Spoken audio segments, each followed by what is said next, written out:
Hello everyone, how's it going? Welcome to my new room.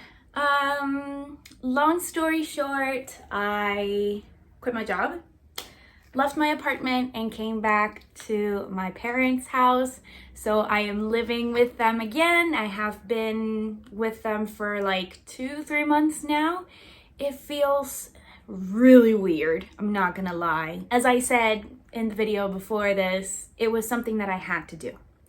But this is not that video. Like I said, if you want me to tell you the whole story, let me know in the comments and I will make a video talking about all of the different changes that I've had in my life.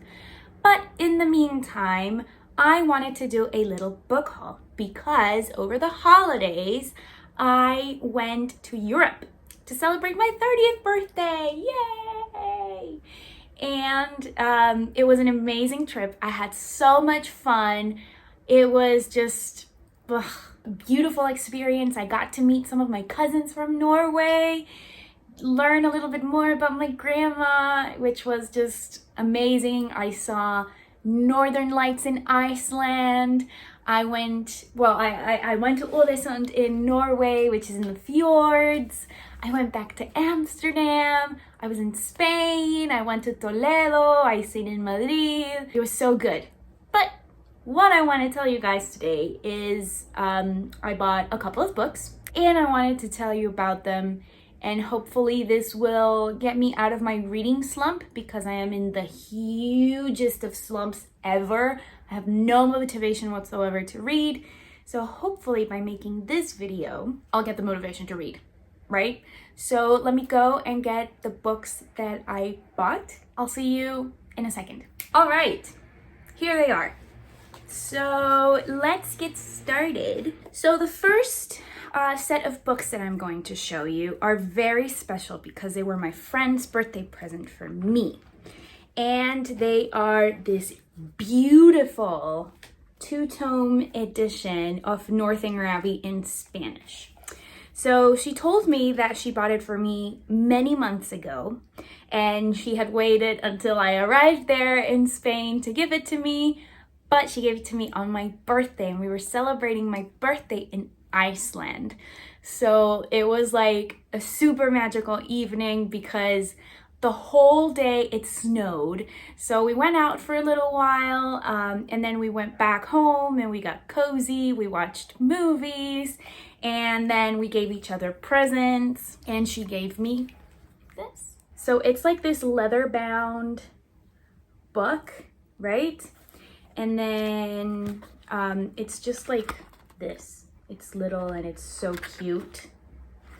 And I don't know, it's kind of pocket size. It kind of looks like one of those old style wallets that are like a pocket, what was it? A checkbook. But I thought that these were beautiful, and as you know, Northanger Abbey is one of my favorite books. So this is like one of those presents that are always going to be engraved in my heart because it's so thoughtful, it's so beautiful, it's unique. They're just so cute. You're so cute and so tiny.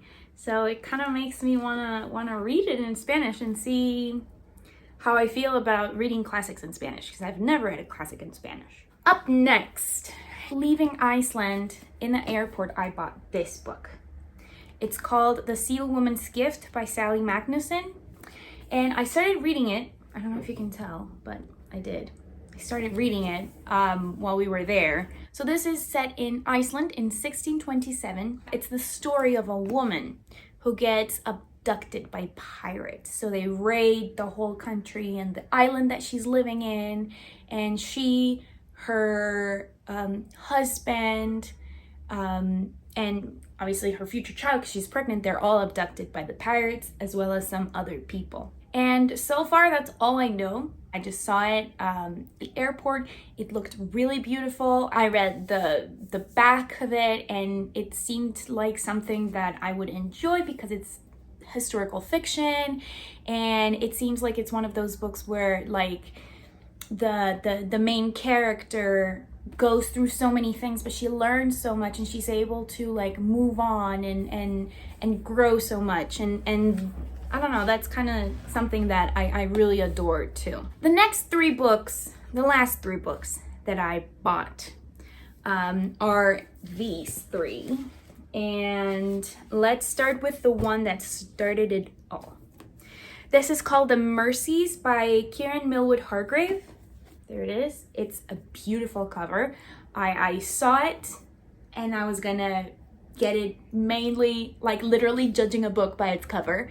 It happens, okay? So I saw this cover and I was like, holy shit, that looks beautiful.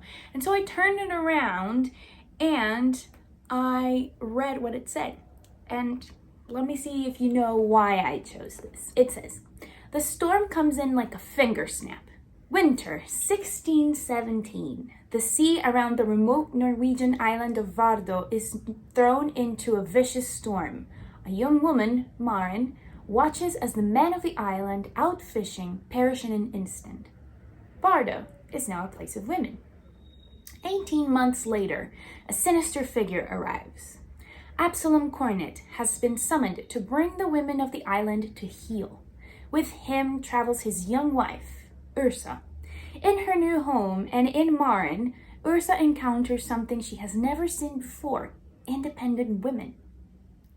But where Ursa finds happiness, even love, Absalom sees only a place flooded with a terrible evil, one he must root out at all costs." Amazing. Women empowerment, historical fiction, set in freaking Norway. Hell to the yeah. All right, the next book is also a book that I immediately fell in love with when I saw the cover. And here it is. It is Once Upon a Broken Heart by Stephanie Garber. She is the one who wrote Caraval, if I'm not mistaken. Here it is. I mean, it's just so cute. And it has a map. It has a map. Basically, this book follows Evangeline Fox, right? Who is a girl who always believed in like fairy tale-ish happy endings, you know, so happy ever afters, right? Until she learns that the love of her life is about to marry someone else, and she doesn't like it. Her dreams are completely shattered. So what she decides to do is enlist the help of the Prince of Hearts. And in exchange for his help, the prince asks for 3 kisses, which he can ask of her at any given time. However, after apparently their first kiss, stuff happens. I mean, this is amazing. This is great. I mean, it's got a love triangle. It's got a little bit of fantasy. It's got a Prince of freaking Hearts. And I don't know, there's just people in armors, which is great. I mean, I like that. It seems sort of medieval-ish. Is definitely something that's right up my alley. I don't know if this is YA though. I'll have to find out. But it looks like really good, and most of the people who praise this book are YA authors. And last, but definitely not least, is a classic. And I decided to buy this book because me and my friend, when we were in Amsterdam, we went to watch the movie Emily, which is about Emily Bronte, one of the Bronte sisters, right? And who wrote perhaps like the most traumatic book of all 3, if I may say so. So it is Wuthering Heights, obviously by Emily Bronte. And this is a paperback Penguin edition, which is a very, very, very beautiful cover. Look at that. It's so cute. So basically, if you've never heard of Wuthering Heights, you haven't read probably or watched Twilight, or you've never read classic novels or are into English or whatever. Hi. Did you think that I wouldn't make an appearance? It's editing me. Hopefully for the first and last time in this video. I'm editing this video right now, and that sounded so pretentious, and I didn't want you guys to think that of me. Basically, If you never read or watched Twilight, or if you haven't read any classic novels, it's fine. I'm here to educate you. Like, that's what I wanted to say. Like, it's fine if you haven't read or watched or done anything that I said there. Like, it's absolutely fine because I'm here to explain. Yeah? Sorry if that sounded like extremely pretentious. It wasn't the idea. Okay, bye.